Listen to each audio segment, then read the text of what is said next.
What's the worst announcement your school ever made? When I was in my junior year, our principal called an emergency assembly that changed everything. As we filed into the auditorium, I noticed all the teachers had red eyes like they'd been crying. The principal's voice cracked as she announced that our beloved chemistry teacher, Mrs. Andrews, had terminal brain cancer. She only had 3 months left. The auditorium erupted in sobs. Mrs. Andrews wasn't just any teacher. She stayed late helping students with homework, bought supplies for kids who couldn't afford them, and made everyone feel special. She refused to stop teaching, saying her students gave her strength. But each week, we watched her deteriorate. Her once neat handwriting became shaky. She started forgetting things mid-sentence. Sometimes she'd pause during class, holding her head in pain. The administration hired a substitute, Mr. Parker, to assist her, but we all knew he was really there to take over when she couldn't teach anymore. He'd stand awkwardly in the back of the room, making everyone uncomfortable. One day, Mrs. Andrews collapsed during third period. The ambulance came, but she insisted on finishing her lesson from the floor while waiting. She made us promise to be good for Mr. Parker. That was the last time we saw her in person. The school arranged for us to video call her every Friday. At first, she was still herself, cracking jokes from her hospital bed, asking about our weekends. But soon the calls got shorter. Her hair fell out. Dark circles formed under her eyes. Our class decided to do something special. We turned our final project into a massive research paper on experimental brain cancer treatments. We worked through lunch breaks and stayed late after school, combing through medical journals. Even the bad kids were pulling all-nighters doing research. Mr. Parker caught us, and instead of shutting it down, he helped. He connected us with actual cancer researchers who answered our questions. Our 20-page report grew to 100 pages. We included every promising treatment we could find. The day we finished, we learned Mrs. Andrews had slipped into a coma. We sent the report to her husband anyway. He read it to her every day, highlighting different sections. The doctor said even in her coma, her vital signs would improve when he read it. 2 weeks later, her husband called the school. He'd shown our report to her oncologist. One of the treatments we'd found, some obscure clinical trial in Finland, was something they hadn't considered. Her doctor made some calls. Mrs. Andrews got accepted into the trial. The school turned our morning announcements into daily updates on her condition. Mrs. Andrews completed her first treatment. Mrs. Andrews' tumor shrank 3%. Mrs. Andrews opened her eyes. 4 months later, we heard familiar footsteps in the hallway. Mrs. Andrews walked into class, thin and weak but alive. The 3 months had turned into 3 years. She's still teaching today. I said no to my girlfriend's tradition. I lost my younger brother to cancer when I was 22. Ever since, I've created a personal tradition to honor him on the anniversary of his passing. I take the day off work, visit his grave, donate blood, as he needed many transfusions during his treatment, and then come home to watch his favorite movie. It's simple, but deeply meaningful to me. My girlfriend of 9 months, Anna, asked me to join her and her mom for lunch yesterday. Her mom visits often, so this wasn't a meet the parents situation. I reminded her about my tradition and said I wouldn't be able to make it. She got upset and said, well, it's my tradition to have lunch with my mom every time she's in town, and she really wanted to see you. You can do your stupid blood donation tradition any day. I was taken aback, but calmly explained it wasn't just about the blood donation. It was an entire day I set aside to remember my brother. Later that evening, while I was watching my brother's favorite movie, Anna texted again, asking me to join them. I reiterated that I couldn't, and said I'd gladly hang out with her mom another time. She responded that I'd embarrassed her in front of her mom, and accused me of being selfish and lazy. Since then, she's been distant and giving me the cold shoulder. I can't help but feel frustrated because this tradition is one of the few ways I've found to cope with my loss. I've always been supportive of her relationship with her mom, so her reaction caught me off guard. I was being honest with my friend's wife about why I dropped him as a friend. Evan, my closest friend since childhood, married Valerie 5 years ago. Valerie barely speaks, unless necessary. Not due to anxiety, but by choice. Even Evan says staying silent is her passion. While her behavior didn't bother me, my fiancée, Heather, felt disrespected. Heather made efforts to connect with Valerie, but was constantly ignored. Eventually, Heather told me she didn't want Valerie at our wedding if she refused to acknowledge her. I explained this to Evan, but he dismissed Heather as childish, saying Valerie had the right to her autonomy. I told him I couldn't keep exposing Heather to someone who made her feel hurt, and said Valerie couldn't attend the wedding. Evan refused to compromise, dropped out of the wedding, and we ended our friendship. We still see each other occasionally in group settings, but things remain tense. Recently, Valerie asked why we stopped being friends. I decided to be honest, explaining that Heather felt hurt by being ignored. Valerie seemed horrified and said she didn't want Evan losing friendships because of her. She awkwardly tried small talk with Heather, but it was obvious she hated doing it, even looking disgusted. When Evan found out, he was furious. He told Valerie to stop and said she didn't owe anyone anything. He then sent me an angry message, accusing me of being manipulative and calling us creepy people for wanting Valerie to talk when she doesn't want to. I thought being honest was the right thing, but now I'm second-guessing everything. I asked my pregnant wife to leave after she faked breaking up with me. My wife and I have been together for 3 years, and she's pregnant with our first child. I'm a surgeon with long hours, which has always been part of my life. Recently, she's been asking me to leave my job for something with better hours so we can spend more time together. I understand her concerns, but I've worked hard to get here, and my career isn't something I can easily change. A few days ago, she told me she wanted to end our marriage because she was unhappy with how little time we spend together. I stayed calm and told her I respected her decision. If she wasn't happy, I wouldn't beg her to stay, as that felt unhealthy for both of us. I explained I'd have been open to working on things if she approached me honestly, but I wasn't going to grovel for her love. She seemed frustrated and asked why I wasn't fighting for our relationship. I told her I wouldn't try to convince someone to stay if they'd already decided to leave. That's when she broke down and admitted she wasn't serious about leaving. It was all a test to see how I'd react. She said she felt neglected because of my work and wanted me to show I cared by fighting for her. I told her this was a huge red flag. Pretending to end our marriage just to manipulate me showed a lack of respect and trust. I couldn't see myself staying in a relationship where serious issues were addressed with mind games instead of honest communication. I asked her to move to her parents' place, as the house is mine. I know she's pregnant, and this complicates things, but I don't feel this marriage is salvageable after what she did. Am I the asshole for slamming a child in the stomach with a metal pipe at the grocery store? Hear me out. I was buying my groceries as usual, and as I am checking out this beautiful can of tomato sauce, I stumbled upon a child maybe 5 to 6 years old. He looked up at me and asked his mom, "Mom, I want that can of tomato sauce." So I start to argue with this kid and his mom. He doesn't have the right to call dibs on anything he wants in the grocery store. If I found it first, it's mine. I don't care what this kid's mom has to say. This kid can't just steal my rightfully owned can of tomato sauce like that. All the anger I have been holding for the past few weeks, ever since my wife left me, ever since my mother kicked me out of her house, was all let out, and I pull out my trusty metal pipe that I've been keeping in my backpack just in case. Pick up the child, throw it in the air, and slam it with my metal pipe as hard as I can. The kid goes flying into the toothpaste aisle of the grocery store, crying. His mother starts screaming at me and threatens to call the police. I don't care. I would rather keep my can of tomato sauce. It is rightfully mine. I have all the right in the world to slam him with a metal pipe. I think I have been using a replica of my dad's as a toy for years. I'm crying right now for so many reasons. So basically, my mom died 6 years ago. At the time I was 13, and my dad just collapsed or something, I don't know. He couldn't cope for so long, and so it was left to me to organize her bedroom and belongings. They had separate rooms. My parents were both always moderate hoarders, so there was a lot to get through. When I was going through her things, I found this bright neon green self-pleasurer. Please don't judge me for this. I was 13, but I took the toy and I used it. And it's been my go-to since then. I had been using it for so long that I almost forgot where I got it from. Well, my dad died last week, and I was then going through his belongings when I found this like homemaking kit for down there. When I inspected it further, it was a kit to make your own plastic privates in the exact shape as your own. Then I noticed something that made my heart drop. The kit had a picture of what the homemade toy could look like, and it was bright neon green color, just like the one I found in my mom's bedroom 6 years ago. I think the dildo I've been using for so long is a replica of my dad's. What is a split-second decision you made that changed your life? One day, I decided to break up with my girlfriend. The timing just wasn't right. I was only 20 years old, played drums in 5 different bands of some kind, wanted to party, had a full-time job, and was a full-time student in a tough aerospace engineering program. I called her and asked if we could meet in the science building. Why the science building? To this day I don't know. It was close to her dorm and close to parking where I could get this over with quickly perhaps. As I saw her walking, I took a look at her for the last time as my girlfriend. At that point I began reminiscing about our relationship, the ups, the downs, how it began. It had only been about 6 months. I thought as she was walking, I saw her from hundreds of feet away. I dated her because she was marriage material, absolutely beautiful, very mature yet super playful. Any guy would want her. Her laugh was contagious. Not only were our senses of humor similar, they often complemented each other. I loved her. I'd hate to see her cry. It's going to be hard to find someone like her. No, not hard, impossible. But at least I get these next 3 to 4 years to myself, and I'll have to find another woman as perfect as her to spend the next 40 years with. It hit me. I'm trading 40 years of pure joy for 3 to 4 years of immature fun, and I'm about to make the biggest mistake of my life. As she was about 30 feet away from me, I changed my mind. I'm 28 now. This woman is now my wife of 3.5 years, currently carrying our first son, and I couldn't be happier. Update, the baby is black, so I left her.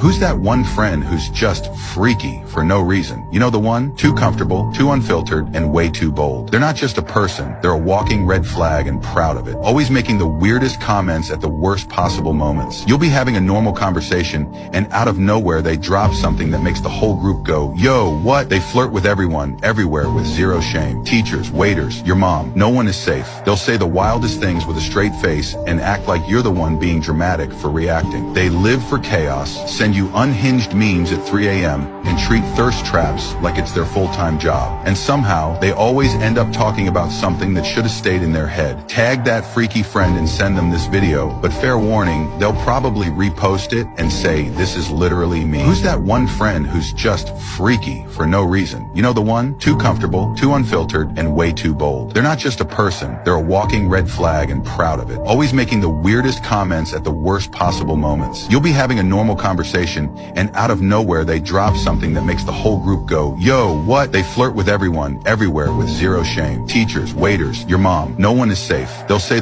who was sick of their abuse too, learning they got massive monthly allowances but with strict conditions. No arrests, no public embarrassment, and definitely no drug scandals. Turns out the twins had more powder going up their noses than a ski resort. They hosted ragers at a separate party house they'd bought to trash, dealing to half the rich kids in town while acting untouchable. Alba told me grandma controlled the real money, an old school matriarch who built the fortune they were pissing away, and she had zero tolerance for anything that might tarnish the family name she'd spent 60 years polishing. I also discovered the party house neighbors despised them even more than I did. The plan involved creating an anonymous dossier with screenshots from their hobo fighting videos, showing them laughing at victims, time stamped photos of direct deals and testimonials from terrorized neighbors, including an elderly veteran whose mailbox they regularly destroyed. I made sure Grandma got her package right before her weekly church group meeting, knowing those judgmental ladies would ensure she couldn't sweep this under any rug. The twins threw their usual Friday rager, unaware that half the neighborhood was recording every violation, every drug deal, every underage kid stumbling out, creating evidence so overwhelming even their daddy's lawyers would sweat. I timed the police tip for peak chaos, right when their dealer arrived with enough product to stock a pharmacy. When the police showed up, neighbors who'd been documenting everything were flooding out to give statements about ongoing criminal activity, creating a scene that looked like a community uprising against crime. The cops couldn't ignore 20 taxpayers all pointing at the same house, especially when they found the twins red-handed with enough drugs to hit them with distribution charges. Within 72 hours, their world crumbled. Grandma cut them off completely, their parents disowned them, and their trust funds vanished. The brothers got probation and community service, but the real punishment came when Grandma demanded they get jobs to prove they'd changed. No family money until they showed a year of honest work, which for two kids who'd never even made their own beds was basically a life sentence. 6 months later, I heard through the grapevine they were working at a fast food joint by the highway, the kind of place they used to mock, wearing paper hats and polyester uniforms that probably itched like they were stuffed with insulation. I couldn't resist driving over there, ordering a complicated meal with multiple modifications just to watch them squirm. They recognized me instantly, but had to serve me anyway with smiles as fake as their apologies to the judge. During homework, even standing up once, I didn't think much of it at the time and kept telling myself it was just because she wasn't eating enough. The morning of the contest, I realized she shouldn't be doing this. I was going to tell my mom that Mia was too sick, that this had gone too far, but they had already left. I ran to our neighbor begging her to drive me, but she didn't understand why. I was so upset that she finally agreed to bring me there, but by the time we arrived, the ambulances were already out front. I never would have guessed it was for her, but little did I know I was about to get the worst news I've ever heard. Mia had walked on stage looking like a ghost. She was so thin you could count every bone, but the judges loved it. She made it halfway through her walk, tried to smile at the judges, and just collapsed out of nowhere. There were paramedics on scene, but they quickly went from worried to completely panicking because they realized she wasn't breathing. They gave her CPR on the stage while everyone watched, completely traumatizing all of the other girls. The entire time my mom was screaming about how she was gonna get disqualified and she was almost gonna win. They rushed her into the back of an ambulance, but on the way to the hospital, Mia's heart actually stopped. It's nothing short of a miracle they got it started again. And when she finally woke up, the first thing the doctors asked was why she wasn't eating. She told them the vitamins made her sleepy because mom said if I complained about being hungry, she'd give me more. The doctors ran tests immediately, and the truth came crashing down. It turns out those weight loss vitamins my mom had been giving her every night turned out to be sleeping pills. She'd been crushing them up and mixing them with a tiny bit of water and lying to her for months. I couldn't believe how fast it happened because no more than 15 minutes later, there were police officers arresting my mom right there in the hospital for child endangerment. We haven't seen her in weeks, and my sister's still in a wheelchair. But now that the truth is out, neither of us will see her for a really long time. My rich neighbors tortured people for fun until I made them face their worst nightmare. The Ashford twins were trust fund parasites who treated human suffering like a spectator sport, paying homeless folks to fight each other while they filmed it on their phones, betting on who could make service workers cry first, basically using their inheritance to cosplay as sociopaths. I first encountered them when I was dropping off sandwiches to my buddy Kevin, a Vietnam vet with PTSD who lived under the overpass, and found the twins had paid him $50 to eat dog food while they filmed him gagging and crying. I called the cops immediately, but money talks louder than justice in my neighborhood, so the officers just gave the boys a warning while they smirked at me like I was the one causing problems. That's when the twins decided I was their new favorite toy, starting with petty harassment like noise complaints at 3 a.m. when I was dead asleep, having my perfectly legally parked car towed from my own driveway, claiming it was abandoned, spreading rumors I was running a meth lab, which had neighbors giving me suspicious looks at the mailbox. Things went from petty to psychotic when they left dead rats on my doorstep with notes saying, "Snitches get stitches," like they learned intimidation from a direct-to-DVD movie. I kept calling the cops, but they'd grown tired of my complaints, one officer actually suggesting maybe I should just move if I couldn't handle boys being boys, as if terrorizing working people was just a phase rich kids go through. But something stopped me from moving. Through my postal worker friend, I learned the twins had a running bet worth 10 grand on whether they could force me to move within 6 months, both treating my life like a poker chip. When I finally confronted one of them, trying to appeal to whatever humanity might be hiding under that designer hoodie, he laughed so hard he snorted and offered me $2,000 to move immediately so he could win the bet, saying, "Come on, man, that's probably more than you make in a month anyway. I'm doing you a favor." That's when a switch flipped in me from law-abiding citizen to time to teach these trust fund terrorists a lesson. I started studying them like they were my new hobby, befriending their housekeeper Alba, who was sick of their abuse too.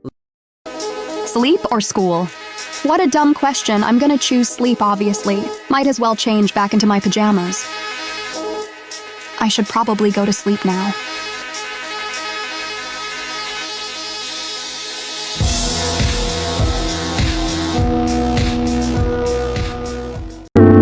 I had a great bond with my sister, Noah. We played with each other every day since we were little. We were like soulmates, but she was just another perfect version of me. I always wanted to be like Noah. She was way more popular, more prettier, and always took the spotlight. But I still love my sister Noah. But one day she just disappeared and never came back. It's been weeks. I was so worried about her. I think about her every single day. I transferred into a new school, but ever since Noah was gone, my life became worse. Everyone was ignoring me. Even my teachers, it was like they didn't even see me. I've always wondered where she went, but one day at school, our teacher announced the class that we got a new student, but I froze in fear to seeing something that I shouldn't be seeing. If you see another person that looks identical to you, run away and hide. Sounds fake. What is that?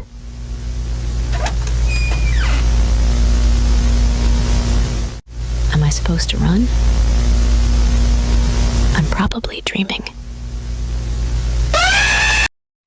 I always loved to watch TV at night, but my mom never allowed me. Oh my goodness, you shouldn't be watching TV at night. But why? It's just bad for you. You will never know what will ever happen. I won't be there to save you. Ugh. Okay then. What is she even talking about? But soon I went to go check if my mom was sleeping. I was so glad. I quickly headed back to my room, and now finally I can watch in peace.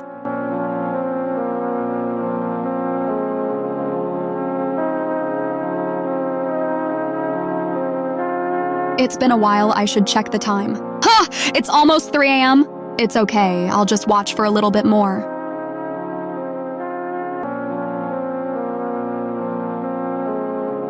Hold up, I didn't change the channel.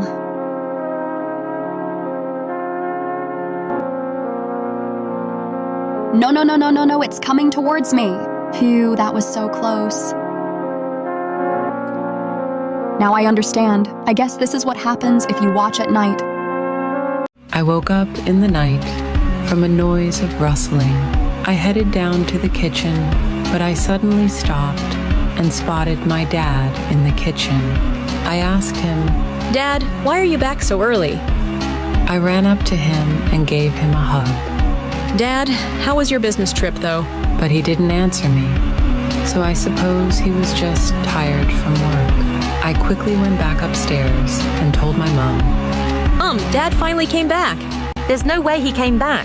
I took my mom to the kitchen to show her. Where is he? I don't see him anywhere. Mom, look harder, Dad is right in front of you. What do you mean, honey? Dad died 2 years ago.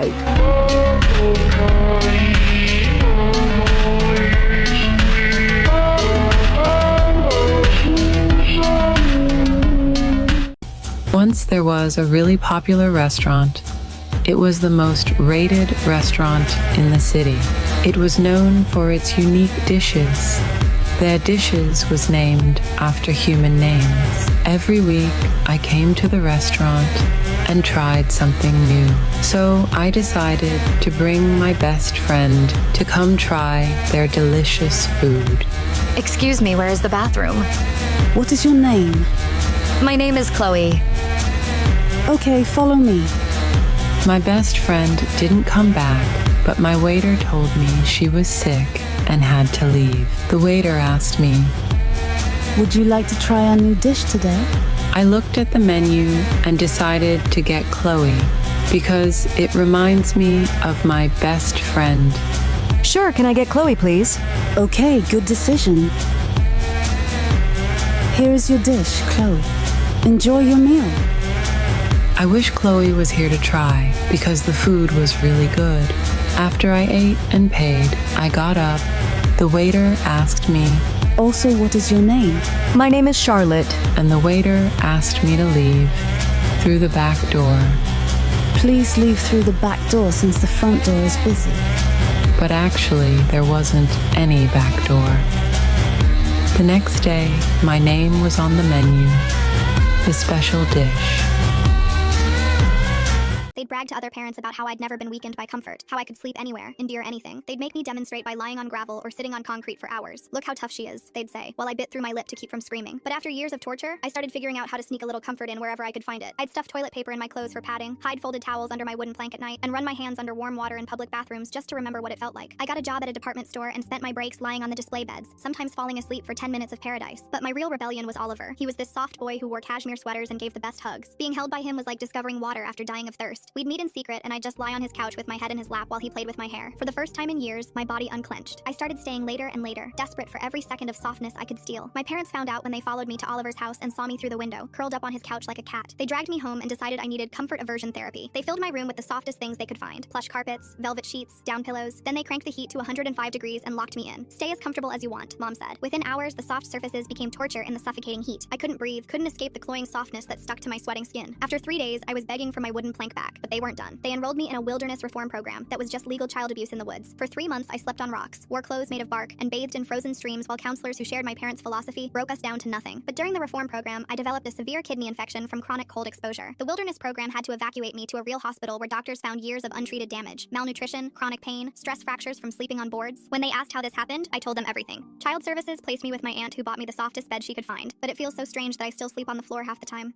When did you realize you needed to run from the family you married into? My firstborn son died at 3 months old, and my in-laws handed me a contract that said, "You have 1 year to give us another Joseph, or we'll sue you for emotional damages." The new baby would live as the exact same child with the same name, same nursery, and same clothes. I should have known something was wrong with Julian's family when I first saw their photo walls filled with duplicate children, but I'd been too in love to see the warning signs. His grandmother had 2 daughters named Camilla, born 3 years apart. When I asked about it, everyone just smiled like it was perfectly normal. I didn't understand then that the Walkers had been replacing dead children for 4 generations, treating death like a minor inconvenience that could be fixed with a do-over baby. Julian's aunt had lost a stillborn named Heidi, and 13 months later she had another Heidi who now wore her dead sister's christening gown in every family photo. My baby Joseph was everything I dreamed of. He had 10 perfect fingers, 10 perfect toes, and this tiny crescent moon birthmark on his shoulder that I traced while nursing him. But Sid stole him from me on a Tuesday afternoon while I napped beside him, and suddenly I was drowning in a world where voices sounded muffled and even breathing felt impossible. My body kept producing milk for a baby who wasn't there anymore. Then Julian's mom Camilla called me over one morning when we were still in our funeral clothes. She slid a leather portfolio across her dining table with my name already typed into the blank spaces. The contract was simple and horrifying: 12 months to conceive, exact replication of the deceased child's identity, and financial penalties of $500,000 for non-compliance. Her husband leaned forward with steady hands explaining their family tradition, like he was discussing a business merger instead of my dead son. They told me the nursery would stay exactly as it was. He'd wear the same baptism outfit and live the same life that had been interrupted. Julian guided my shaking hand as I signed while his mother watched, and 3 family witnesses nodded their approval. They'd all signed similar contracts in their time. The surveillance began immediately. Camilla installed fertility tracking apps on my phone that synced to her account. She knew my cycles better than I did. Monthly pregnancy tests became family gatherings with 20 relatives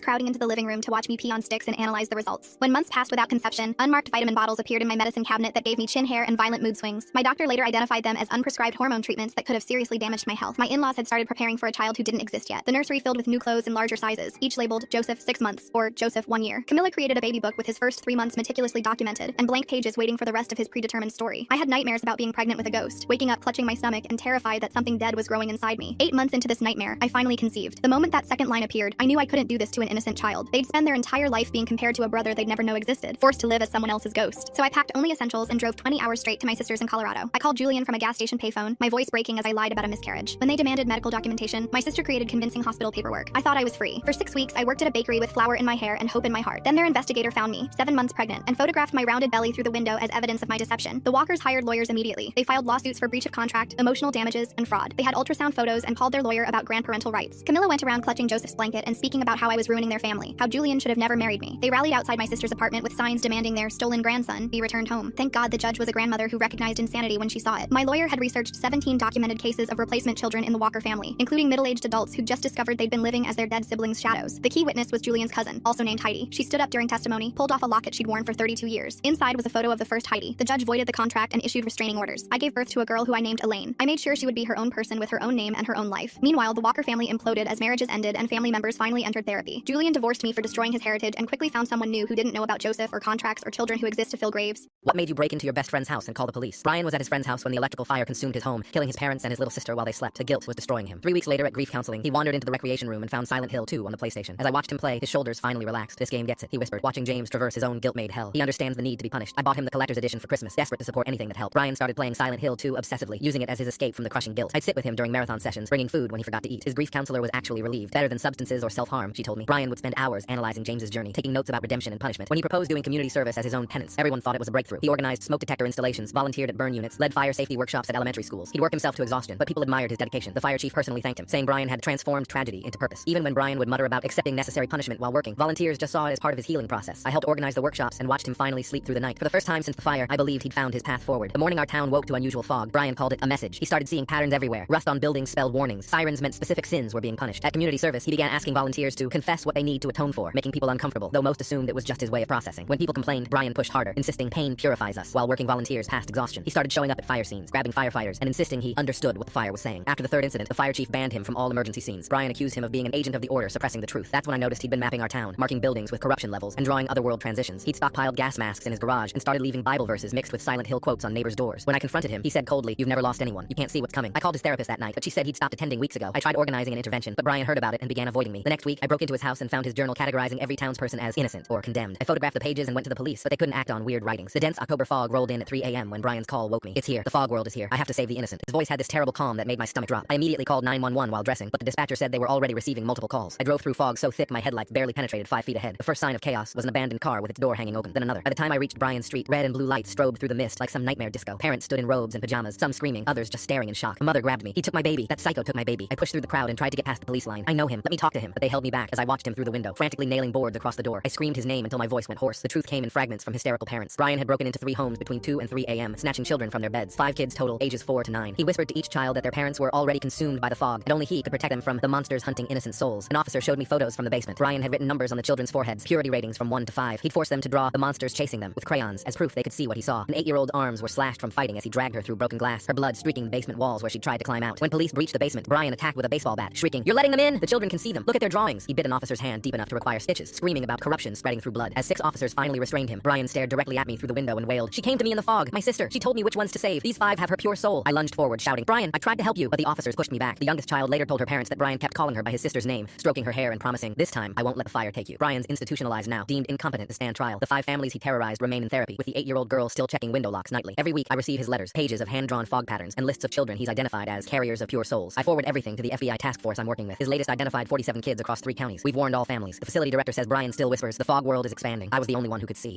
How did your sibling destroy your peace? My brother required everyone to speak to him in third person because pronouns like you were too intimate for siblings. So I had to say things like, "Would Robbie pass the salt?" or "He'd lock me in the closet." My brother Robbie had always been weird about personal connections. He wouldn't hug anyone, not even our parents. He ate meals in his room because sharing food felt too intimate. When he turned 14, he read some philosophy book about emotional distance and became obsessed with the idea that modern families were too enmeshed. He started calling our parents by their first names, then just male parent and female parent. When I was 12 and he was 16, he discovered linguistics and decided that pronouns directed at him were violating his boundaries. Robbie called a family meeting to announce his new rule. No one could address him directly anymore. Instead of, "Can you pass the salt?" we had to say, "Could Robbie pass the salt?" Speaking to him as you was emotional assault. Using his name in third person maintained healthy boundaries. He'd printed laminated cards with examples. Mom laughed at first, but Robbie screamed that she was forcing intimacy on him through pronouns. He wouldn't stop until she agreed. Dad gave in immediately. They thought it was just another weird phase, but Robbie was deadly serious about protecting himself from our pronouns. Robbie's new rule was immediately so exhausting. Every sentence directed at him had to be restructured. Did Robbie finish his homework? Instead of, "Did you finish your homework?" If you slipped and said you, he'd launch into hours of lectures about how second-person pronouns created false intimacy between siblings. He kept expanding what counted as violations.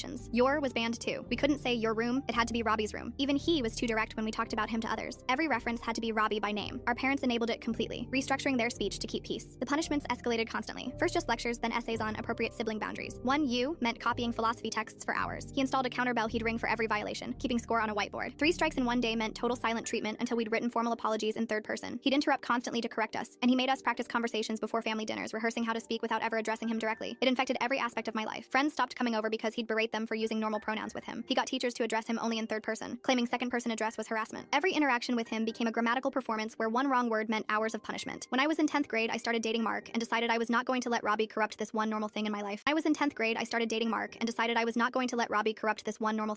I told Mark about the pronoun rules and he was horrified. At his house, I could speak normally, and it felt like breathing after being underwater. When Mark came to dinner, I warned him about the rules, but he forgot and said, "Nice to meet you," to Robbie. The explosion was instant. Robbie screamed about boundaries while Mark stared in shock. I grabbed Mark and left, telling Robbie I was done with his insane demands. For 2 weeks, I addressed Robbie normally on purpose. "Hey, can you turn down your music? Did you take my charger?" He'd ring his bell frantically, blast air horns, demand essays, but I just ignored him. I thought if I held firm, he'd realize how ridiculous this was. Our parents begged me to comply, but I refused. I was done performing third person just to exist in my own home. Robbie lost his mind when I kept using normal pronouns. He started following me with a megaphone, announcing my violations to the house. Sister said you at 2:30. He installed a speaker in my room that played recordings of his lectures on loop whenever I was home. He convinced our parents I was deliberately torturing him. They started punishing me for his meltdowns, taking my phone when I used you, grounding me for saying your. Meanwhile, he escalated to physical barriers. He built a plastic shield he'd hold between us so my pronouns couldn't reach him. He wore noise-canceling headphones and demanded I write all communication to him, but only in approved third-person format. He made our parents install a doorbell system where I had to request permission to speak near him, promising to use only third person. When I refused, he started destroying my belongings as pronoun violation fines. And when that wasn't enough, he called 911 claiming I was assaulting him with pronouns. He told the dispatcher I'd said you to him 15 times that day and he needed protection. When police arrived, they realized he was unstable when he started screaming that the police were assaulting him with their pronouns when they said, "Are you okay? He's been in treatment for 6 months." When did screaming until you bled save your siblings? Every year on Christmas, my parents auctioned off which child would be allowed to speak for the next year. The others were sworn to complete silence because they believed words were precious family resources. My parents were professors. Mother taught language studies. Father taught philosophy. They believed speech was a limited resource, that only one child per year deserved the right to use their voice. I have 3 siblings. Older brother Atlas, twin sister Minerva, younger brother Felix. Every Christmas morning, we'd sit in the living room for the auction. We bid our possessions, our grades, our freedom, anything to win the right to speak. The rules were simple. 1 child talks, 3 stay silent, no whispering, no laughing, no crying out loud. Break the rule, you got locked in the reflection room, a soundproof basement closet. I watched this destroy us. Atlas won at 15 by giving up his college money. He spent the year making us do everything because we couldn't say no. Minerva won next by quitting dance. She used her voice to report every mistake we made. When you couldn't speak, you disappeared. Teachers thought we were rude. Kids avoided us. At home, the speaking child got everything while we existed like furniture. Parents bragged about their new way of raising kids at dinner parties. Academic friends took notes while we served food silently. They'd point at us like lab rats. The Christmas I turned 14, I'd been silent 2 years straight. I bid everything. Money, phone, perfect grades. But Felix won by promising to skip grades. He was only 11. That year broke me. Felix went crazy with power immediately. Made us redo his homework until perfect. Told mom if we took too long in the bathroom. Described our food at dinner while we ate in silence. I kept a hidden journal. Wrote down every day of forced silence. Every punishment. Every time we got sick but couldn't tell anyone. 10 months in, I found Minerva's note. She'd been recording our parents. Hours of them discussing their experiment. Planning to write papers about us. Talking about expanding it. Maybe only one child could eat certain foods. We weren't their children. We were research. 2 weeks before Christmas, I broke. I screamed. Screamed until my throat bled. I broke. I screamed. Screamed until my throat bled. They dragged me to the reflection room, but I kept screaming. For hours. When they let me out, Mother said I'd ruined the data. Father said I'd destroyed 4 years of work. They decided I'd be silent for 3 years straight, no matter who won. That night, I took Minerva's recordings and my journal. Walked to my teacher's house. Showed her everything. Years of silence poured out. She called CPS from her kitchen. By morning, social workers were at our house. Parents tried explaining their smart way to divide talking. Showed charts and data. Even had papers from colleagues supporting them. But then Minerva spoke. Atlas spoke. Little Felix spoke. 4 voices that had been controlled for years, all talking at once. Social workers found the reflection room, the auction records, videos of us serving guests in silence. We were removed that day. Different relatives took each of us. I went to my aunt. The first month, I couldn't stop talking. Read signs out loud. Narrated everything. Aunt said I was making up for lost time. Parents lost their jobs. Turns out experimenting on your kids breaks rules about right and wrong. They tried publishing their research anyway. No one would touch it. But here's what they don't tell you about freedom. It doesn't fix what's broken. I'm 19 now. I talk constantly. Can't stop. My roommate complains. Says it's not normal. She's right. Minerva still only whispers, even when she's alone, like her voice might run out. Atlas stutters so bad he won't order food at restaurants. 4 years later, still stutters. Felix won't speak to adults. Any adults. His teachers email his foster parents because he won't answer questions. We try video calls sometimes. 4 broken voices trying to connect. Usually we give up after 10 minutes. Too hard. Too much damage. My parents sent 1 letter. Said we'd destroyed important research. Said we'd chosen emotion over logic. I sent back nothing. What's the point? They experimented on their own kids and still think they were right. Sometimes I dream I'm in the reflection room. Wake up trying to scream but no sound comes out. Have to touch my throat to make sure I can still talk. We're free but we'll never be normal. 4 kids who learned words were weapons. Who spent years in silence. Who talk wrong now. Too much or not enough. That's the permanent damage. Not the silence itself. It's that we'll never know how to use our voices right. Never trust that words are really ours to use. Freedom doesn't erase the years they stole. We're just broken in different ways now. What's the most deranged thing your mother made you do? My mother required all her daughters to enter a family lottery at 18, where the winner had to get pregnant by whoever father picked, because she believed our bloodline needed to be strategically strengthened. I grew up in what looked like a normal house. Nice lawn, white fence, but inside, my mother Evangeline ran something sick. She believed our family had superior genes that needed to be managed properly, like we were breeding stock, not human beings. The lottery happened every summer. All girls who turned 18 put their names in this old wooden bowl. Mother would draw a name at our reunion, and that girl had 1 year to get pregnant by whoever father had chosen. I watched it happen to my cousin Serafina when I was 12. She was pre-med, had a boyfriend. None of that mattered. Within 3 months, she was pregnant by some banker's son. Now she has 4 kids and cleans houses. My cousin Thessaly tried to run. They found her and dragged her back. The whole family acted like this was normal. Mother kept detailed charts on every girl. Our heights, grades, health records. She'd rank us by breeding potential and discuss it at dinner. We were products to her. When I turned 18, Mother threw me a party. Pink balloons, a cake saying, "Welcome to womanhood." But all I could see was that wooden bowl. My name was going in next month. Then she told me the worst part. She'd already picked my match. Dr. Ambrose Whitmore. He was 43, twice divorced, but had excellent genetic stock. She showed me his photo like I should be grateful. I had 3 weeks until the lottery. Running meant abandoning my younger sisters. Fighting meant the whole family would turn on me. So I did something desperate. Started taking birth control in secret. If my name got drawn, at least I could buy time. The lottery came too fast. 43 family members gathered at grandmother's house. Mother reached into that bowl and pulled out my name with this huge smile. Dr. Whitmore was already walking toward me with champagne. Father shook his hand like they'd closed a business deal. I played along for 3 months, went to meetings with Dr. Whitmore, let mother drive me to his house, pretended to try while secretly taking those pills daily. But she started getting suspicious, started tracking my cycles, booking fertility appointments. Then my sister Cordelia told me something horrible. She'd overheard our parents planning to lower the lottery age to 16 because younger wombs were more viable. She'd be in that bowl in less than a year. That's when I started recording everything. Every conversation about breeding, every meeting with Dr. Whitmore, every family member treating this like normal. I hid recorders everywhere, saved every text. The breaking point came when mother found my birth control pills. She called me a defective breeder in front of everyone. Dr. Whitmore suggested hormone shots to override my selfishness. They'd already made the appointment, but I'd sent everything to my guidance counselor the night before. Every recording, every photo of the breeding charts. She'd helped girls escape bad situations before. Next morning, police and CPS showed up. Turns out forcing your daughters to get pregnant by selected men has legal terms: sex trafficking, reproductive coercion. The investigation spread to the entire extended family. Mother screamed that I'd destroyed generations of tradition. Father called me a traitor. My aunt said I'd ruined their daughters' proper matches. Even cousins who'd been forced to have babies defended the system. But Cordelia stayed 15. She got to go to school instead of entering a lottery. My cousin Beatrix got placed with a foster family who let her apply to colleges. 11 girls were removed from the breeding program. I lost my entire family. Every single one chose the lottery over me. I aged out of foster care with nothing but trauma and a restraining order. I worked 2 jobs just to afford therapy. Sometimes I can't look at pregnant women without shaking. But last week, Cordelia messaged me. She's graduating next month. Got into pre-med. She thanked me for making sure she never entered that lottery. I saved my sister from becoming property. That has to be enough, even if it cost me everything else. My parents charged me money to smile. My parents decided I owed them a tax for frivolous happiness to keep me from becoming soft, and they kept a running tab of every time I was happy that I'd have to pay back when I turned 18. My parents met working at a debt collection agency where they bonded over making people cry. They'd compete to see who could extract the most money from the most desperate cases, then go out to celebrate their victories. When I was little, they'd fine me for everything. $1 for spilling milk, 5 for talking back, 10 for crying. They kept a ledger on the kitchen wall tracking every penny I owed them for being a burden. Dad would calculate the cost of my existence down to the penny while Mom itemized my disappointments. I thought all parents kept running tabs on their children. On my 10th birthday, instead of giving me presents, my parents presented me with a laminated price chart. Smiling, $5, laughing, $10. Visible joy, $25 per incident. They explained that happiness was a luxury I couldn't afford, and every moment of pleasure would be added to my growing debt. They'd already installed cameras to catch any unauthorized joy, and they showed me the Excel spreadsheet where they'd track every instance. By 18, you'll either be miserable or bankrupt, Mom said. We're teaching you that happy people are parasites who drain everyone around them, just like you're draining us. The first laugh after that cost me $10 I didn't have. They added interest. After that, I became some kind of emotional accountant. I'd budget my reactions. Could I afford to smile at my friend's joke? Was laughing at a movie worth the $50 it would add to my debt? I learned to kill joy before it reached my face, perfecting a dead expression that revealed nothing. The cameras made it worse. They caught everything. A slight upturn of my lips while reading, a chuckle I tried to swallow, even the relaxed face I made while sleeping that they classified as contentment. Every morning, my parents would review the footage and present me with an itemized bill. Tuesday, 3:15 p.m., smiled at dog, $5. Thursday, 11:22 a.m., laughed at classmate, $10. By 13, I owed them $12,000. They charged compound interest and late fees when I couldn't make monthly payments from my babysitting money. They'd garnish my birthday money, my allowance, every penny I earned. When I had nothing left to take, they started selling my possessions to pay down the joy debt. Friends stopped hanging out with me because I was a black hole where fun went to die. I couldn't laugh at jokes, couldn't smile at compliments, couldn't even look pleased when I aced a test. Teachers thought I was depressed, but I was just poor. Every moment of happiness I couldn't afford pushed me deeper into emotional bankruptcy. I watched other kids laugh freely and felt like I was watching rich people burn money. By 15, I owed $40,000 and had nothing left to lose, so I decided to rack up as much joy debt as possible.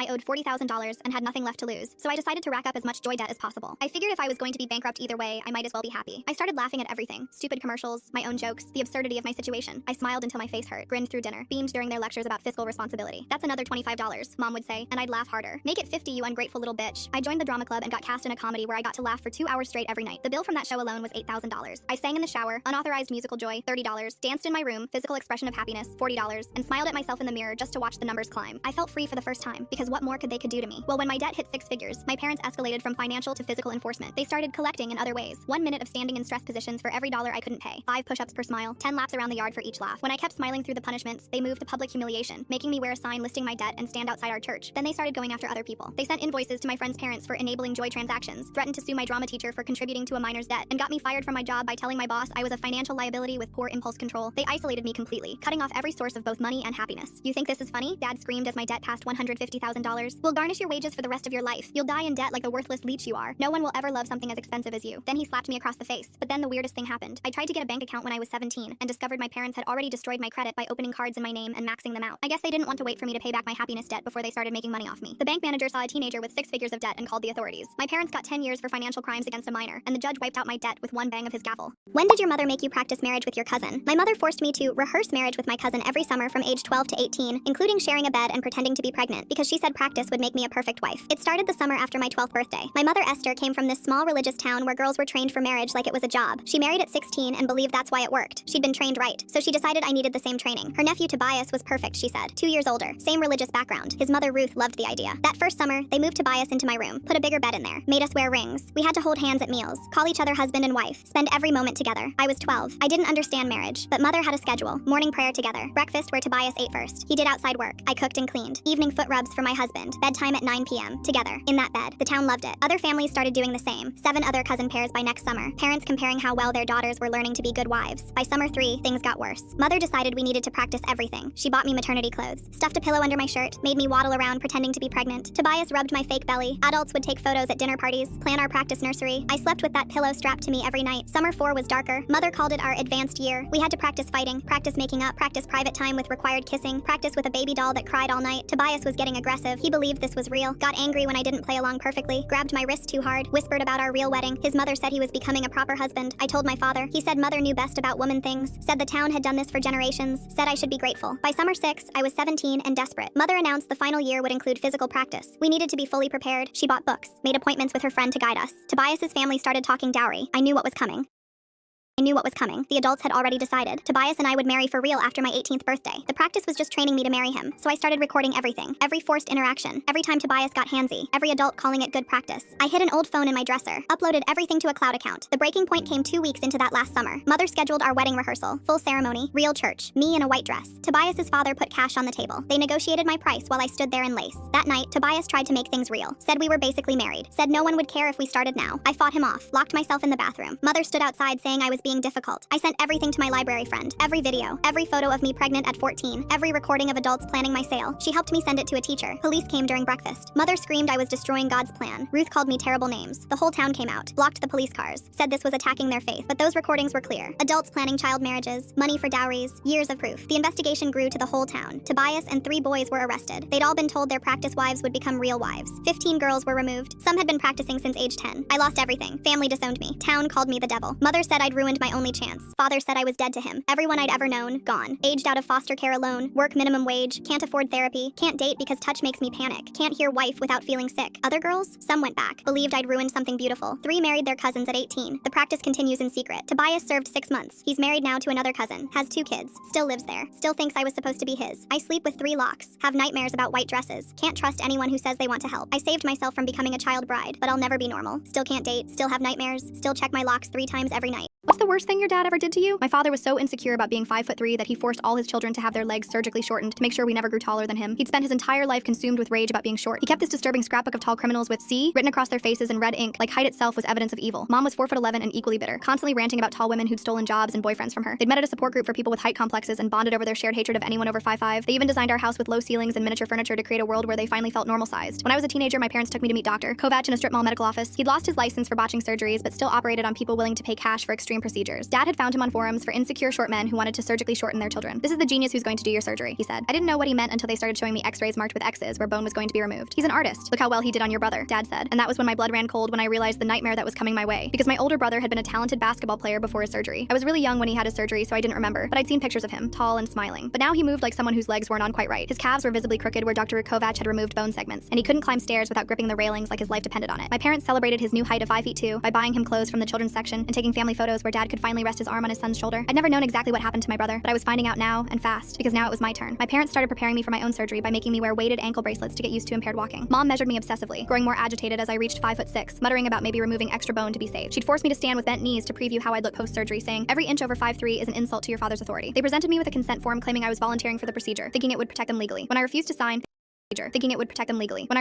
they withheld food until I was too weak to stand, saying they were giving me a preview of feeling small and powerless. I decided I needed to damage my legs myself in a way that would make Dr. Kovac's surgery impossible, so I secretly started training for a marathon. Every day I ran further, pushing through pain, deliberately creating stress fractures in my bones. On the morning of my scheduled surgery, I slipped out before dawn and ran 26 miles without food or rest until my legs completely gave out. The hospital x-rays revealed fractures throughout both tibias, lighting up like constellation maps. Dr. Kovac examined them and immediately refused to operate, explaining that cutting through such damaged bones could cause them to shatter completely and a shard could get free and pierce my heart. My parents tried to talk him into it, saying they were okay with the risk, but he refused. My parents dragged me to 3 other underground surgeons, but each one took the same position. The fractures were too extensive and too fresh to safely operate through. They'd have to wait at least a year for proper healing. For a minute, I thought I'd won, but my parents were going to get what they wanted: surgery or no surgery. They pivoted to what they called alternative height management, which meant physically shrinking me through any means available. They forced me to sleep in a wooden box too small to fully extend my body, claiming compressed spines don't grow as tall. Mom started dosing my food with growth-stunting hormones she'd ordered from the same forums where they'd found Dr. Kovac. They installed a metal bar at exactly 5'3" in every doorway that smacked me in the face whenever I forgot to duck, training me to walk permanently hunched. Dad paid my already shortened brother to attack my knees with a baseball bat while I slept, hoping they could damage my legs so much that a reputable doctor would agree to remove them. When I tried sleeping standing up to protect my legs, Dad built this modified rack that he could crank together each night to compress my spine and joints into a smaller frame. Everything unraveled when I reached 5'10" despite their efforts, and Dad snapped, coming at me with garden shears to sever my Achilles tendons. The neighbors heard screaming and called police, who discovered the compression rack, the hormones, and contracts for multiple illegal surgeries. Both my parents received 15-year sentences for aggravated child abuse. I'm 6 feet tall now, but if anyone mentions it, I immediately start apologizing for being disrespectful. When did jealousy destroy your life? My sister sabotaged every relationship I ever had because she said I didn't deserve love until she found it first. She'd befriend my boyfriends, then feed them lies about me cheating, saying, "Now you understand how being second place feels." My sister Autumn was 3 years older and had always struggled socially while I made friends easily. She kept a journal documenting every time someone chose me over her, with entries like, "Another person fooled by her fake personality," and "Mom smiled at her for 12 seconds longer at dinner." She'd been rejected by every guy she liked in high school while I dated normally, and she said I was stealing experiences meant for the older sister. She'd corner my boyfriends when I wasn't around and whisper, "She's not who you think she is," before walking away. When I brought my college boyfriend home for Thanksgiving, Autumn pulled me aside and laid out her new rule. She said she'd destroy every relationship I had until she got married first, because older sisters deserve love before younger ones steal it. She showed me printed photos she'd taken of me talking to male classmates, and said she already knew exactly how to make them look incriminating. When I told her she was insane, she said, "You've had enough happiness for both of us. Now it's my turn, even if I have to take it from you." Autumn's sabotage campaign was ruthlessly calculated. She'd befriend my boyfriends, claiming she wanted to know them better as the protective older sister. Then she'd slowly poison them against me with perfectly crafted lies. She told my college boyfriend she'd caught me with another guy, even showing him photos taken out of context where I was hugging a study partner. When he confronted me and I explained, Autumn cried and said I was manipulating him into not trusting family. She learned their insecurities and exploited them. When I dated a guy who worried about his career prospects, she casually mentioned all my successful exes and wondered aloud if I was settling this time. She'd show up during our dates, pretending it was coincidence, then monopolize conversations with inside jokes and family stories that excluded my boyfriend. She perfected the art of concerned sister, telling them she was worried about their sweet nature being taken advantage of. After 3 relationships ended with guys saying they couldn't handle the family drama, I tried dating secretly, but Autumn would follow me on weekends and show up wherever I went. When she discovered I was seeing someone new, When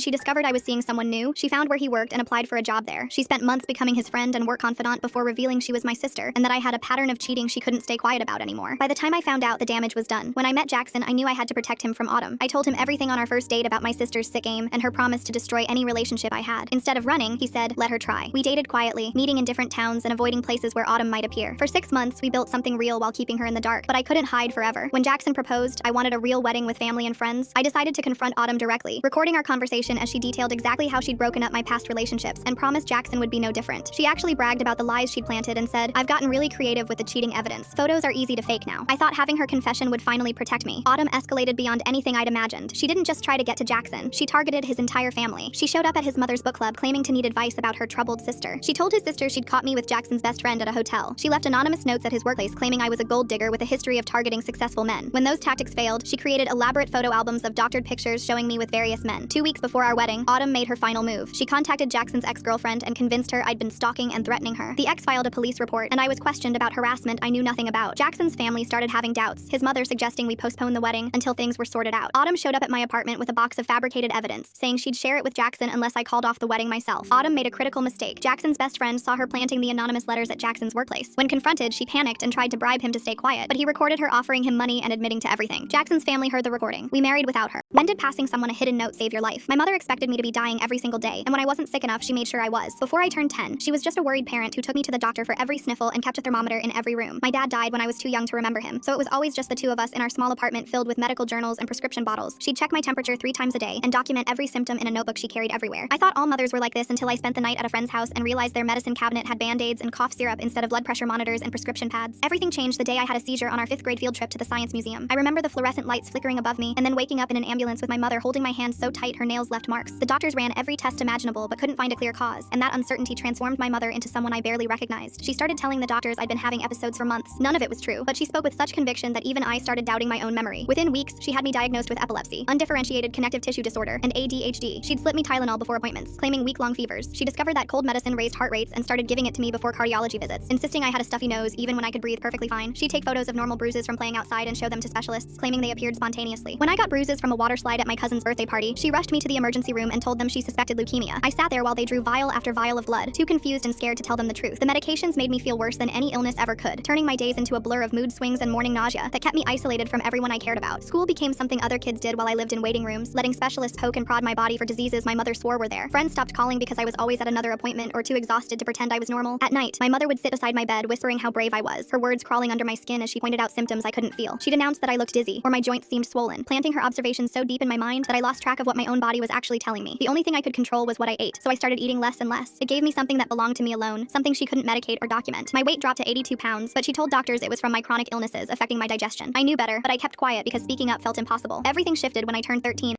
The only thing I could control was what I ate, so I started eating less and less. It gave me something that belonged to me alone, something she couldn't medicate or document. My weight dropped to 82 pounds, but she told doctors it was from my chronic illnesses affecting my digestion. I knew better, but I kept quiet because speaking up felt impossible. Everything shifted when I turned 13 and started researching my medications online. I learned hydroxychloroquine could cause blindness, and healthy people didn't need 3 different seizure medications. I learned that cold medicine raised heart rates and realized why she always gave it to me before cardiology appointments. The final straw came when she got excited about blood work suggesting leukemia, calling family before we had results, then looking disappointed when tests came back normal. At my next cardiology appointment, I wrote a note on a piece of paper from my school notebook. My mom is lying about my symptoms. Please help me. When I said I needed the bathroom, I folded the note into my palm and pressed it into the first nurse's hand, my fingers trembling so violently I thought she might not understand the urgency. The wait back in the exam room stretched endlessly until the doctor arrived asking questions that cut through my mother's rehearsed answers like a scalpel through skin. He caught her contradictions and separated us, and when we were finally alone, the truth poured out of me like blood from a wound that had been festering for years. The hospital admitted me that night with nurses watching over me like guardian angels, running tests based on my actual symptoms instead of my mother's elaborate fiction. She met with counselors and social workers, clutching binders full of falsified symptom logs while insisting I'd been brainwashed by true crime podcasts, but her desperate performance only confirmed what I'd revealed. Child Protective Services removed me from her care after investigators unraveled years of medical abuse, placing me with my aunt who lived 3 states away and had always suspected something was wrong but couldn't prove it until now. Living with aunt taught me what love without conditions felt like, how it could be quiet and steady instead of frantic and suffocating. She helped me manage the single medication I actually needed and never once suggested I looked pale or tired when I wasn't. My body slowly remembered how to trust its own signals without someone else's narrative drowning them out, and I gained weight because eating became something joyful instead of my only rebellion. What's the most horrifying coming-of-age tradition you've escaped from? In my village, parents buried their daughters alive for 24 hours on their 16th birthday in wooden boxes underground because they believed facing death would make us worthy of marriage. Every woman I knew had survived it. My mother, my aunts, all my female cousins. They shared the same hollow eyes, the same way of flinching at small spaces. Nobody talked about what happened in those boxes, but everyone knew girls who hadn't come back up. I watched them bury my cousin Soledad when I was 14. The men lowered her pine coffin into the 6-foot hole while the women sang funeral hymns. They gave her 1 bottle of water and a bell to ring if she was dying, but ringing meant failure, meant weakness, meant your bloodline was cursed with cowardice. When they pulled Soledad up 24 hours later, she couldn't stop shaking. Her lips were blue. She slept with lights on for the rest of her life, but she never rang the bell. My mother started preparing me that same year. She'd lock me in our root cellar for hours to practice darkness. She'd make me lie in the bathtub with boards across the top to simulate the coffin. She'd restrict my breathing with scarves around my chest to prepare for the weight of earth. I had 2 years to plan, 2 years of sneaking out at night to dig. The burial field was marked with white stones where each girl would go. I found mine and dug my own salvation. 6 feet down, then 3 feet sideways. A hidden tunnel with air pipes I stole from construction sites. I stockpiled water, food, flashlights, even sedatives from my grandmother's medicine cabinet. My 16th birthday arrived like a death sentence. The entire village gathered at dawn. My father had built my coffin himself, carved with flowers. My mother braided white ribbons in my hair. The elders blessed the ground and spoke about female submission, about how suffering created perfect wives. They lowered me as the sun peaked. My mother's face was the last thing I saw, tears cutting through her proud smile. Then darkness, the thud of dirt on wood, layer after layer sealing me away from life. I waited until the footsteps faded above. Then I kicked through the pre-weakened side panel into my tunnel. Fresh air from my ventilation system hit my lungs. I crawled into the space I'd created and started my timer. 24 hours of staying buried but staying alive. After 6 hours, I heard scratching through the earth, another coffin being lowered nearby. Muffled screams, frantic bell ringing, but nobody came. The bell rang for 10 minutes before going silent. I broke through the dirt wall between us,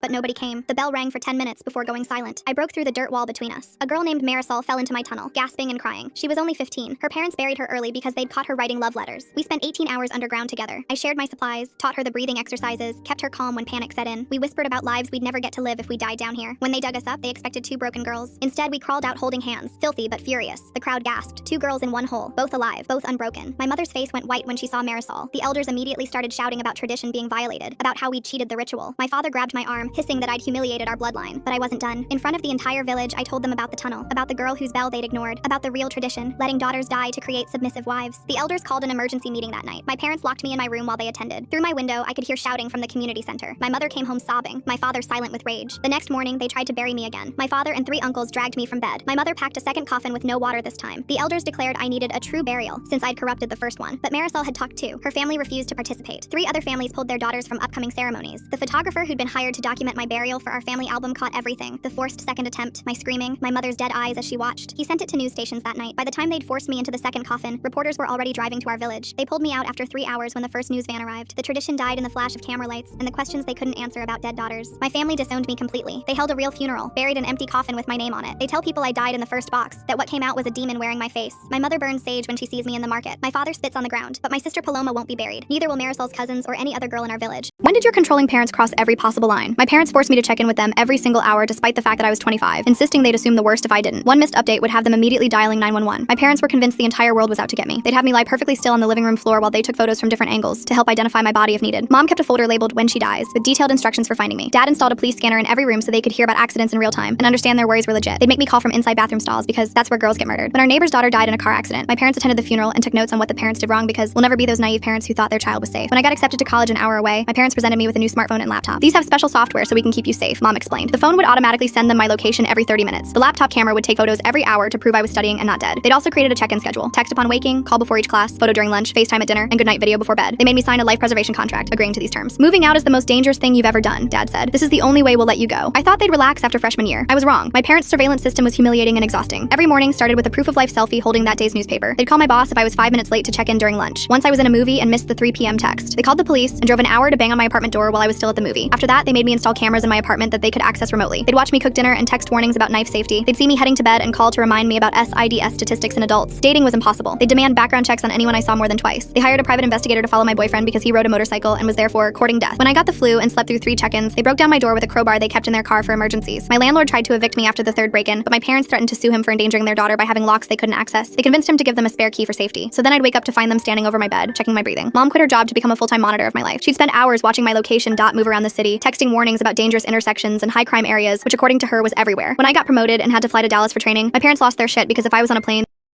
which according to her was everywhere. When I got promoted and had to fly to Dallas for training, my parents lost their shit because if I was on a plane, they couldn't access me whenever they wanted. First, they tried to book seats on the same flight. When that failed, they drove to the airport and attempted to follow me through security without tickets. When TSA stopped them, Mom collapsed, screaming that they were sending her baby to die. I turned off my phone, went to Dallas, and tasted freedom for the first time in my life. For 5 days, I didn't send a single check-in. No photos, no texts, no proof of life. I ate dinner without being watched. I slept without documenting my breathing. When I landed back home, I threw away the tracked phone and told my parents I was done being monitored like a prisoner. They said I was killing them with worry. I said that was their choice. My parents went completely off the wall after that. They reported me missing to police in 5 states. They sued my employer, claiming I was being held against my will, and faked medical emergencies to trick hospitals into calling me. Mom would call from different numbers crying that Dad had a heart attack only for me to rush over and find them both healthy and demanding I move back home. They broke into my new apartment and installed hidden cameras. When I found them and had the locks changed, they convinced my elderly neighbor I was suicidal and got her to let them in for welfare checks. They'd leave notes everywhere. Checked your breathing while you were recklessly sleeping on your own, but somehow that still wasn't enough for them. So they filed for conservatorship claiming I was mentally incompetent, and that was their biggest mistake. In court, they presented thousands of pages of evidence. Every check-in I'd ever sent, charts showing the times I'd gone dark, and testimony from their therapist that losing contact triggered their trauma. They confidently told the judge that adults who don't text their parents hourly are either dead or disturbed. The judge reviewed their surveillance footage of me sleeping, their break-in reports, and their harassment of my employer. He not only denied the conservatorship, but granted me a restraining order and recommended they seek psychiatric help. They still drive by my apartment daily, counting the hours since they've seen proof of life, but I never let them in. When did beauty is pain go way too far? For as long as I could remember, my mom had been extremely insecure about being chubby. I was getting picked up from school one day when a kid named Jack runs up to me and says, "Wow, you didn't tell me your mom was pregnant." Her face immediately went red. She just yanked me to the car without saying bye to anyone and drove home on the verge of tears because that little brat embarrassed her on purpose. That night, she started showing us countless pictures of skinny photoshopped models. I'm not going to be the fat mom anymore. Everyone's gonna wish they looked like me. She threw out all of our food the next day and came home with bags of fruits and vegetables. "No more love handles," she'd say, giving my sister tiny pieces of lettuce with the exact calorie counts. She took Mia to the gym for skinny girl time, while I wasn't allowed because I didn't mind looking like a whale. They'd come back all sweaty and Mia would say she felt sick. Every night my mom would make her take special weight loss vitamins, but after a few days I started to notice how pale Mia looked. I wish I had seen it at the time, because just days later I saw her at school and she could barely even stand up. That's when she admitted Mom had stopped packing her lunch because Victoria's Secret models don't eat. I was really scared for her, so I went and told one of my teachers. She called my mom demanding an explanation, but all she said was that we were just trying to be healthy. By then she had started a transformation page on Instagram, and as soon as she got the first comment saying she looked skinny, she was hooked. But that didn't compare at all to when she got a message on Instagram about a teen's beauty contest that had a huge prize. $10,000, she kept saying. "I'll finally get that tummy tuck." I asked if I could be in it too, but she said I just wasn't blessed with model genetics like my sister was. I was worried for her, so I tried giving Mia my fruit snacks at school, but she said Mom would know because she would start to get fat again. I knew deep down she was hungry, so I hid granola bars under her pillow for her. But when my mom caught her eating them one night, she yelled at us until I cried. "You're ruining your sister's perfect body." Mia was upset, but I knew she wanted it to stop. She was so malnourished, her hair started coming out when I brushed it for her. Her hip bones started poking out like handlebars, and she was sleeping all the time, like way more than normal. She'd fall asleep at dinner, during during homework, even standing up once. I didn't think much of it at the time and kept telling myself it was just because she wasn't eating enough. The morning of the contest, I realized she shouldn't be doing this. I was going to tell my mom that Mia was too sick, that this had gone too far, but they had already left. I ran to our neighbor begging her to drive me, but she didn't understand why. I was so upset that she finally agreed to bring me there, but by the time we arrived, the ambulances were already out front. Ida for calling my brother's girlfriend Miss Piggy for eating our food after we told her not to. Last year my brother moved in with me and my roommate. When he moved in, his girlfriend started spending a lot of time at our place. This isn't a problem as my roommate's girlfriend comes over too. My brother's GF pretty much eats all our food. No matter who it is, she will eat it. My roommate and I have told her multiple times to stop eating the food we buy and only eat the food brother buys, but she ignores us and eats our food anyway. We have confronted her and my brother multiple times and told them she needs to stop, but she just says tee sorry but it's so good, and he refuses to say anything about it. We both have tried to talk him into going to her house instead of bringing her over, but he doesn't want to. It's gotten to the point where both of us are considering getting a second fridge to put a lock on. We're both sick of it. Brother's GF is a heavy girl and weight is a very touchy issue with her. Well, recently both of us have taken to calling her Miss Piggy when she eats our food. If we ever see her eating our food or after she has, we confront her and call her it. She hates it and freaks out each time she hears us refer to her as it. Honestly though, she still eats our food, and so we kept doing it. Today when I got home from work, his GF was there eating leftovers I had cooked last night. I told her, wow, I love to come home to see Miss Piggy eating my leftovers that I was looking forward to too. Before I started oinking at her, she broke down crying and ran out. She's been calling my brother furiously since and is refusing to come here anymore because I'm an a-hole. Am I? We asked her so much to stop and she didn't. I honestly just lost it. We all buy our own food and we have a rule never to touch each other's stuff. She knows this and she still did it, so I think she deserved it. I invited 15 of my closest friends to my birthday party, but they didn't even reply to the invite. I feel so ashamed. I made a WhatsApp group and invited 15 of my closest friends to my birthday party. I planned a nice themed dinner. The theme was Italy/Dolce Vita, at a nice restaurant, with one live music act, a nice cake ordered from a bakery and fitting the theme, and decorations. I wrote a heartfelt text, how I want to celebrate getting older with my oldest and greatest friends, and I detailed everything that was planned for the evening in the invitation. And then, nothing. Nobody replied, nobody said a word, like thanks for the invite or looking forward or anything at all. After a few hours, my boyfriend posted a party meme in the WhatsApp group and wrote how excited he was to get it started. Still nothing. After almost 2 days, I posted a gif of chirping grills and made a funny comment, still thinking, maybe people simply forgot to reply. After another day, I started texting people individually, if they would like to come, or if they are available that evening, and a few responded that they will let me know soon. Others didn't respond at all. After almost a week, not a single one of my friends posted in the group or have messaged me if they would like to come to my birthday party. After 0 invitation acceptances and after reaching out several times, I felt so ashamed. Like I was begging the people to want to celebrate me or to come. I started to cry and I felt so depressed. Ashamed and humiliated, I just deleted the WhatsApp group. Nobody has asked me about that either. My birthday is now just a week away. I called the restaurant and canceled. I called the bakery and canceled my order, and I returned the decorations I bought. Maybe I was the stupid one for organizing all those things beforehand, but I was just so sure that at least a handful of people would like to come, show up. I am just so sad. I have known most of my friends for at least 15 years. I was their bridesmaids, their child's godparent, their maid of honor. I was there at graduation ceremonies and birthday celebrations. And I am truly puzzled. Is it really such a burden to come to my dinner? A dinner, which I would have paid in full and which I tried to make into a beautiful evening/event for everyone. I am just so sad and ashamed that I wasn't even worth a reply message. My boyfriend is trying to cheer me up and he immediately got busy organizing a surprise birthday evening for me. He is